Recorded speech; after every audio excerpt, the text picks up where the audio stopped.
Hey guys, Adam back with the Studie Baker. We have the first colour. I have the first colour that I've just done on these, the front and back assembly that goes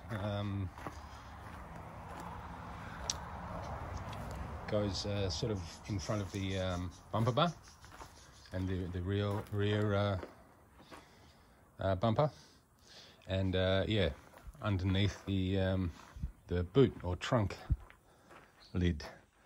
So yeah, I'm actually really happy with the colour. I didn't do a lot of preparation. I didn't wet sand the inside of it, so it has the texture to it, orange peel I suppose you call it, but it's subtle, it's consistent, it's got a nice shine to it.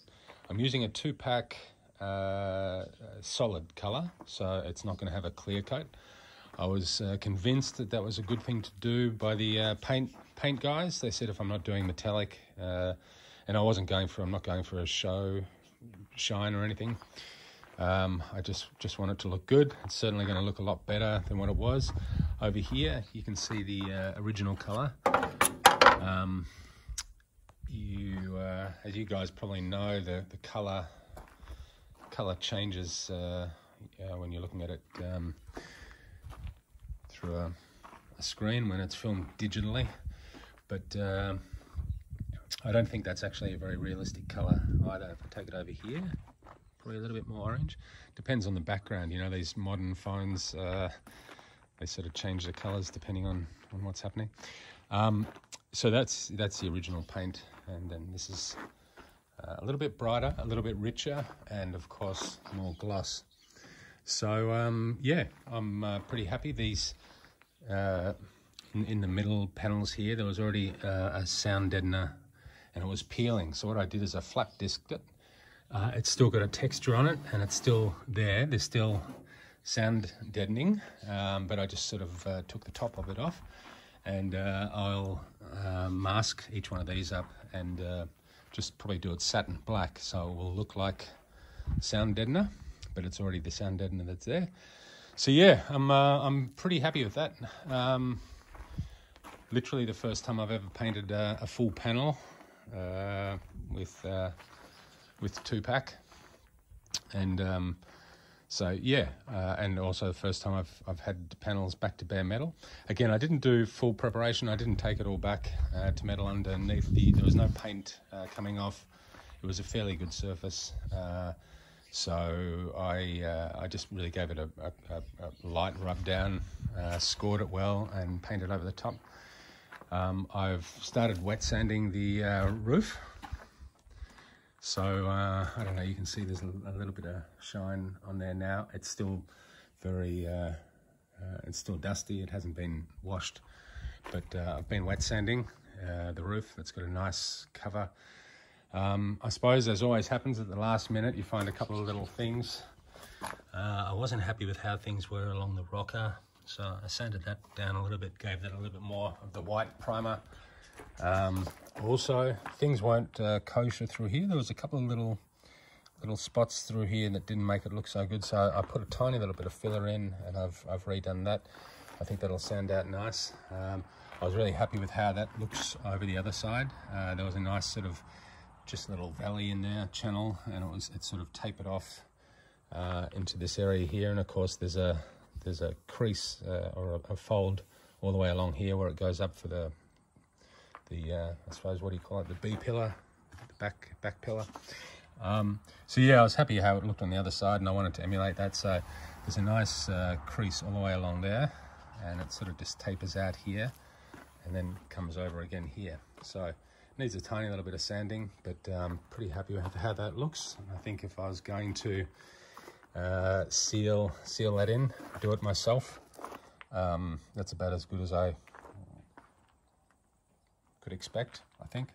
There's a tiny little bit of run there, you can see, but yeah, sanded up, pretty happy with how that'll look. Yeah, this is all pretty good. I put on some more coat. I put some Sikaflex along the cracks, not the cracks, the seams just to seal that up, and put some more white on just to sort of fill up the little nooks and crannies. And again, the bottom of the door, there was something I wasn't happy, so I just put a tiny little bit of filler on, and I did the back end of the door there, back bottom. The front bonnet is pretty good. It's been sanded down very fine. It hasn't been wet sanded, and the rest of the car is kind of all ready to go. So I think fairly soon. This again, the inside the engine bay, it hasn't been wet sanded. It's nice and fine. You can see the fine powder. It hasn't been cleaned, obviously, but yeah, it's been sanded down, and I think that's all ready to go. And yes, you can see over here there's a nice line all the way along there. I just put a little bit more paint on, so some of it is, you can see some of it is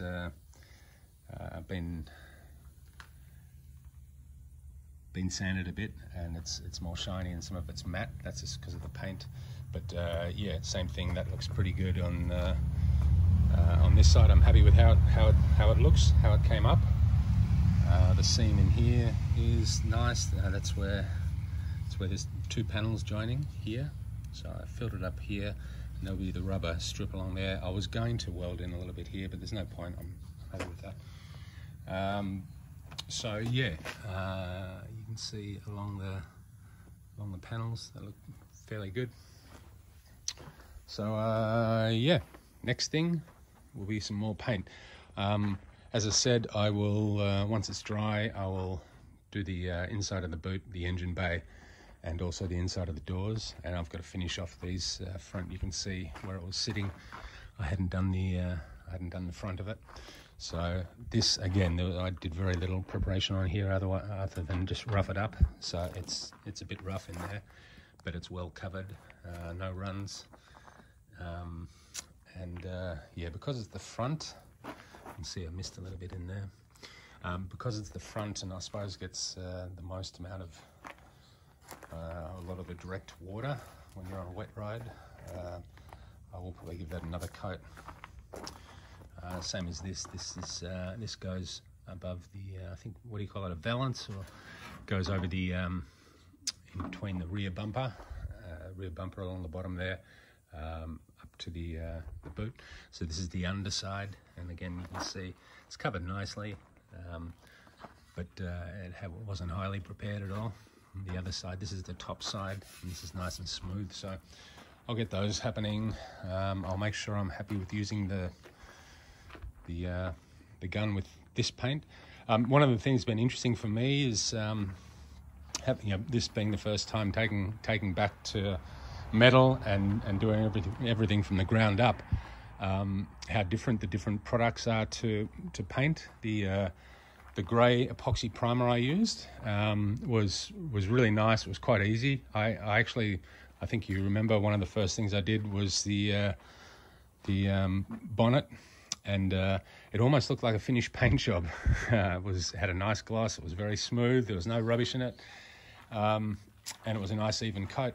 So I got used to spraying that, and I thought the white primer that I'm using would be the same.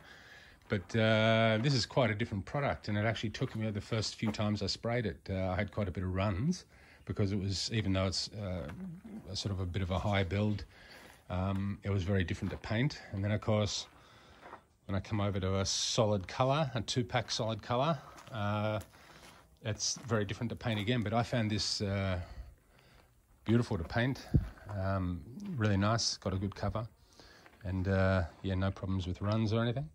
So thanks for checking in. Suddenly, at last, some colour happening. You know what's going to happen. It's all going to happen very quickly, hopefully. And then get into putting this baby back together. Thanks for checking in.